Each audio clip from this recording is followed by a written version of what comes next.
Hello, everyone. I'm Richard Fink, a lawyer who specializes in workers' compensation law. Our podcast is the Injured Workers Legal Side with Richard and Paul. Hello, everyone. My name is Paul Taylor. I'm a licensed paralegal by the Law Society of Ontario. I'm a paralegal that I spend a lot of time with human rights cases and workers' compensation. Um, if you want to reach Richard or myself, you can contact us through our links below. This week's topic is interesting. We have our friend here, Mr. Ken Grysiuk from Winnipeg, Manitoba. He's an injured worker, and one of the things that I found fascinating about Ken's case was that he worked and lived in Manitoba, but he was injured in Alberta, and the interactions between the provincial systems as opposed to, say, a national system, as well as, and I get the hair on the back of my neck stands up whenever I think about Ken's accident, what happened to him. So I'll just let Ken carry on and tell his story and everything else. Go to it, Ken. Hi there. I'm Ken Grysiuk. I'm from Winnipeg, Manitoba area. I was a transport driver at the time when I was injured. I got injured on September 29th, 2016. It's been a while. Um, my injuries were very serious. I it was a near death experience. Um, and so my injuries were extreme from um, collapsed lung to broken pelvis, just severely damaged from a bad fall, landing on concrete awkwardly. So that was that was the set of where I started my relationship with the WCB. Where So did the where did things start to turn difficult with the WSIB? At what point? I would have to say it would have been at the 3.5 4 month point when I when they had felt that I was ready to turn back to employment when I was still very much in in the serious condition yet. I was still very injured. I just I hadn't recovered. I had a lot of complications with my recovery surgery. So everything that they did to repair me failed. So it was a process where I needed time to naturally recover, and that was kind of taken away. And you know, during that process, when they wanted me to return back to work, it wasn't really a smooth process where they had to help me find something for me to fit in. They just wanted me to fit back into it. As I was explaining earlier a little bit about it with you prior to the start here, was now kind of an oval shape where I was, and the position they wanted me to fit back into was more of a square.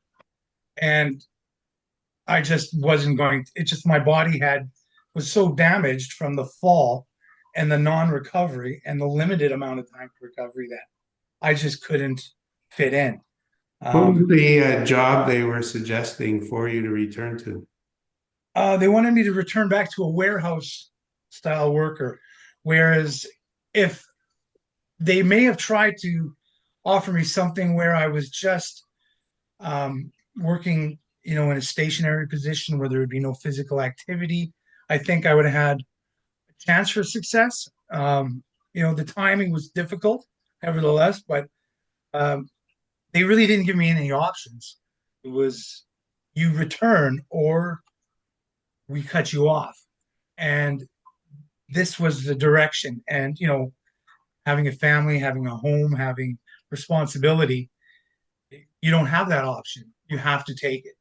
And, I worked too long all my life at the age of 46, because that's when I was injured, to just say, hey, okay, I'm going to gamble with this. I had Were to. they offering a job in the warehouse where you're just sort of sitting and standing as you want?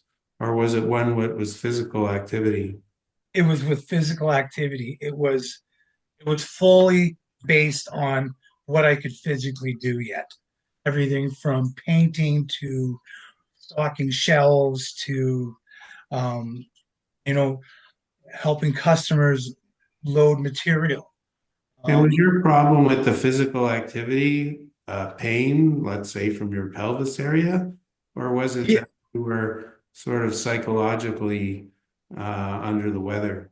no, it would have been definitely pain from the physical part of having an unstable pelvis and having the broken hip. Like I had a large bolt that went through the side of my hip, holding it together because that large wing bone had broke. When I hit the ground, it collapsed sideways, Yeah, which, I think you missed part of your accident description. You fell 14 feet to the concrete floor, right? yes, it was to the Yeah, ground just so outside. people know the severity of your injuries. And how many surgeries did you have, Ken? Um, I had in total now, I've had five full surgeries where I've had more staples, I can say, around my stomach than I think that I have holding my insulation in my in my garage for the vapor barrier. But yeah, it was. I've had a lot of surgeries. It's been a long battle. I was in a wheelchair for the first off and on for the first 2.5 years after the surgery. I was. And when you had that wheelchair, you had told me about the difficulties of getting into your house with a wheelchair. Was that right? Oh yes. Well, when I was released from the hospital, I was released to my family, and they were to help me get back home. And I was in a wheelchair, could not walk. Um, and I had no means. I had stairs on the front and back, all around, three entrances, all stairs, and I was a large guy, and I didn't even have a proper wheelchair, if I can recall. I had my own. I just happened to have one that was borrowed to me, and I utilized that because they never provided one back in the beginning. And I got home, and getting into the house and it was very cold out. I remember the evening, and it was so I don't know even how to describe it, but it was so not what anybody should ever do to get into a home. Never mind being as in rough shape as I was, but it was. I had my son-in-law who was I think 16, or my stepson who was about 16 at the time, and he was to help me get in and up both five steps, and it was kids. I well, it would be more of a comedy to explain it, but Did you he was ask the WSIB for help with the mobility problems? well. They had spoken to my wife because I was really in rough shape when I left, and they had made the arrangements at that point when they were not. Um, they they just didn't seem to think about anything that I had to deal with, and I think they left it up to my wife to know what to do when she was dealing with a lot of stuff at that time When they alone. offered you the modified work, did you do the modified work? I made an attempt to do it, but I had to stop because I just I couldn't walk. And the continuous walking, I was taking a lot of medication. And the idea that I was directed was take your medication, don't complain, get back into work, and you'll be okay. It's And just did the all in your head. WSIB keep paying you when your wage loss when you Uh, were stopped no, work? they actually reduced my pay at that point in time. They had reduced it to a percentage, and I was expected to return um, to follow their plan, and I couldn't keep up with their plan because the extremities of how I was feeling was just too difficult. Yeah, but Ken, Um, wasn't part of that was that return to work. And I remember you telling me about the surgeon saying you had another surgery to do. Sorry. And he was saying that you should not go back to work. And it was a very, how would I say, not putting words into your mouth, but it was very risky for you to go back to work. Well, I had a lot Can of you talk about internal. that? Sure. Well, part of the accident was having all the moving parts still. Having your core so that it's unstable. It's rubbing up against all your um, major components that you have inside the core area. And with that movement, uh, from where I understood, it could cause tearing of the interior tissues that are within there just from the movement. And I had a lot of screws that were inside of me that were not used. They were broken screws from what they had used to kind of reattach my pelvis.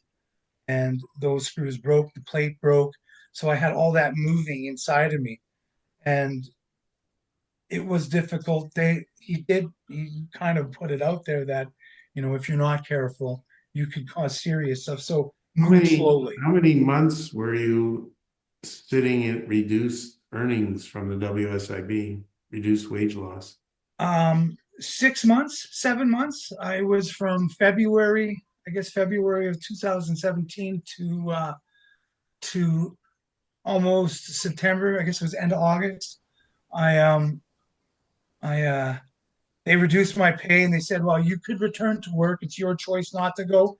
You can stay home, but this is what you're going to be receiving, which was about a quarter of the wages that I was receiving, which was, it was a very difficult time for me. Um, And what caused the turnaround after 6, 7 months? I had another surgery. They had basically in May, uh, prior, I guess it would have been in May of 2017, they did it. The test, they said I require another surgery to secure my pelvis because there's a lot of instability, which was always the case.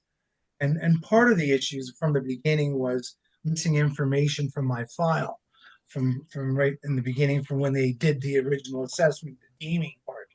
And I think looking at when their doctor, I guess it would have been their doctor from their office, looked at my file on the return, and there was very little information from the hospital, from the emergency that when I arrived, and so they didn't really have a good outlook on the depth of my injury. So they made a decision based on very limited information that was in my file. And I wasn't aware of this because I wasn't aware of how WCB operated. I wasn't aware of their system and how things went. So basically, they moved forward thinking that I was exaggerating or faking my injury, which was really a terrible place to be in because I knew where I was, and communicating that to them was quite challenging. I was taking a lot of medication. I Do you was think, do you think the people who are administering your case have a competency problem, or is it that they're under some kind of direction? Or well, both? yeah, interesting. Well, the direction that I was kind of felt like I was under was they had just like a 6 month period of time to have me return to work, or I think I would become a different type of injured worker, according to the caseworker, from the conversations that we were having back then. If I wasn't returned back to work in the 6 months, then my case became a different level, and this would cost the employer more on their premiums. This was how it was kind of explained to me by the caseworker, and that meant very little to me. But as I look back now, I realize it was about a push to get me in before um, their the way just the way they kind of had And things spin.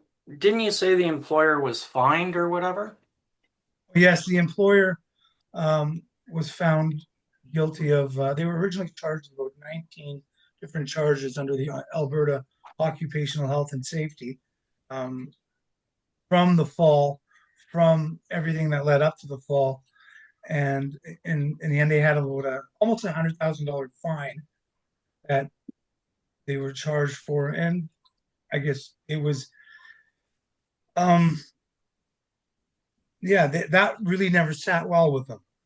I'd have to say that they were a little they, and 3 months after that period that they were found guilty, they dismissed me. So they kept me on, and that was in 2019. Or So for the last 6 years, besides your surgery and the recovery time, is your case kind of closed? In other words, WSIB has sort of washed their hands of you and said, here's your wage loss, goodbye, or is it still ongoing with WSIB? well, it's been a long process. At no time was it ever stable where I knew what I was expecting for the next few months to come. So that constant stress of what to expect and what are things going to be like were incredibly challenging. Um, when you're connected, we're connected to our money, to our bank, to everything, and when they reduced my income, it affected my relationship with my credit union, which affected my credit, which affected my ability to borrow, which affected my ability to pay, and all these credit factors and all this mental stress from the not knowing what direction you're going or where you are uh, was very challenging. Uh, the My doctors were directed on how they were to deal with me. They weren't to provide me with any kind of hope or direction because the caseworker wanted to control how my case went and where it went, the direction. If I in the back in the beginning, I my understanding from while I was recovering from the initial injury was that, well, I'll never be able to return back to the life I had before. I was a very active individual. I played sports all year round. So what's the direction now for you between you, the WSIB, and your injury? Well, in the last short while, they've kind of pulled back from me. I haven't heard a lot from them. I still do receive wage loss um, because of uh, I guess, because of the assessment that I was given from my psychologist dealing with the adjustment to dealing with my life.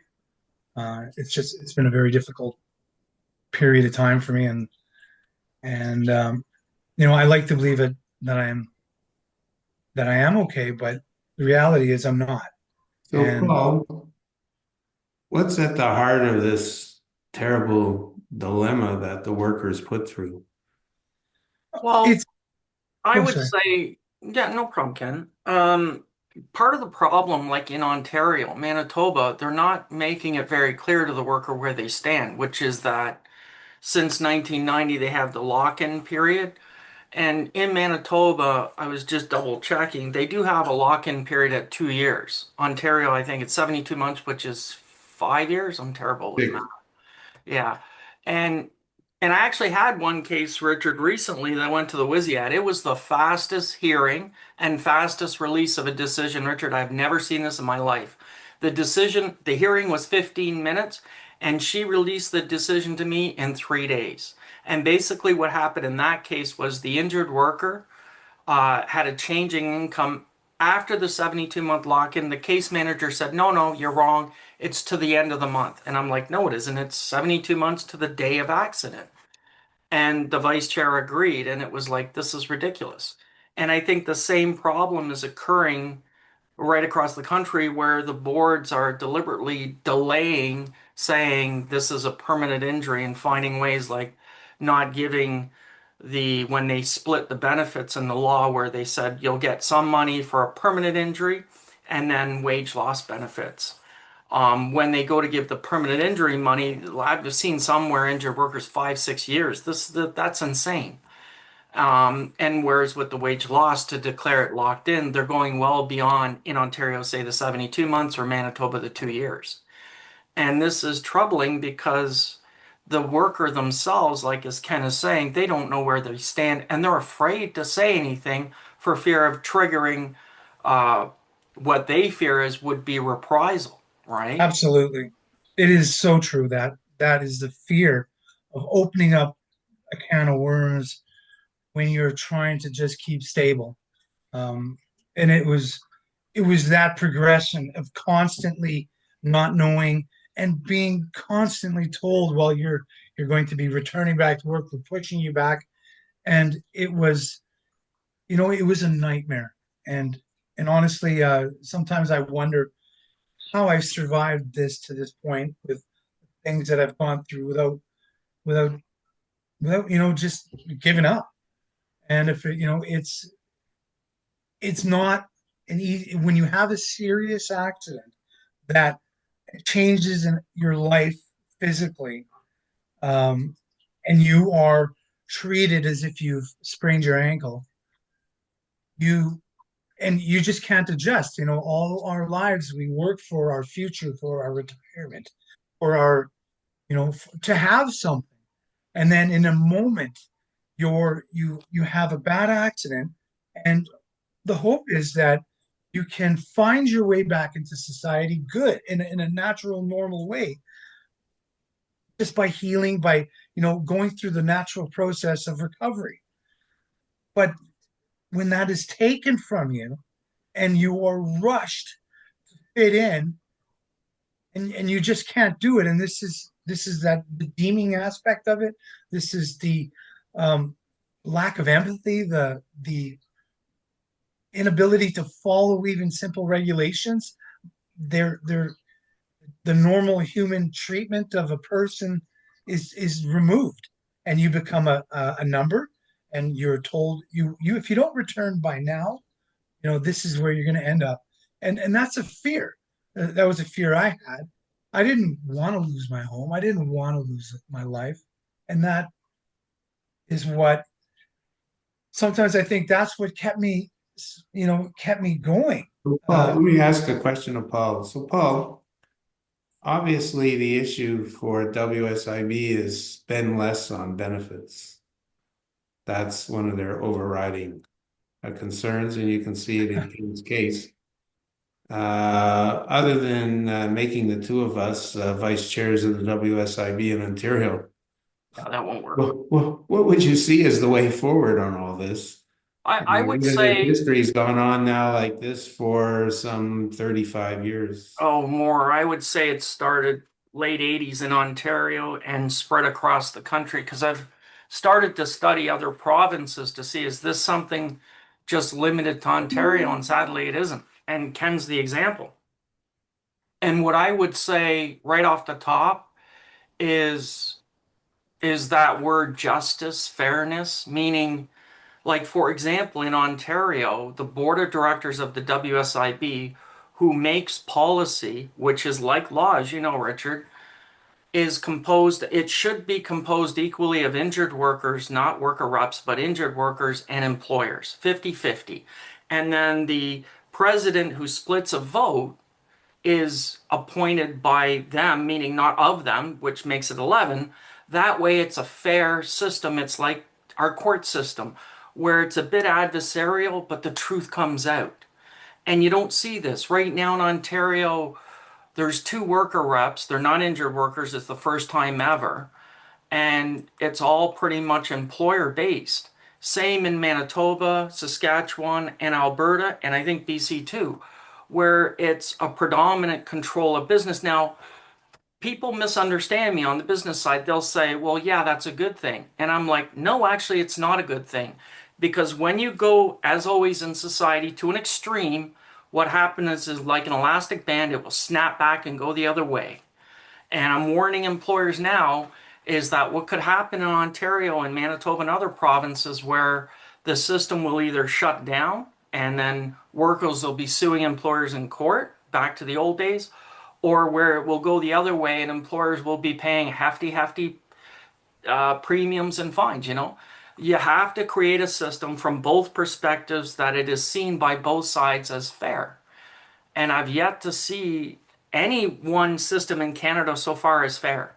Where an injured worker or an employer can honestly say equally together, this is a fair system. Let me just conclude by saying we have an organization with 30-40 billion dollars of assets, spending $2-3 billion a year. And they're supposed to go on strike today or tomorrow. Oh, yes. It is quite a bit of chaos that we're looking at In Ontario, yes. in Ontario. So I'd like to thank everyone for listening in on our podcast today, and we'll see you next week. Yep. Thanks. And thank you, Ken, for coming. Thanks. Thanks a lot for having me, guys.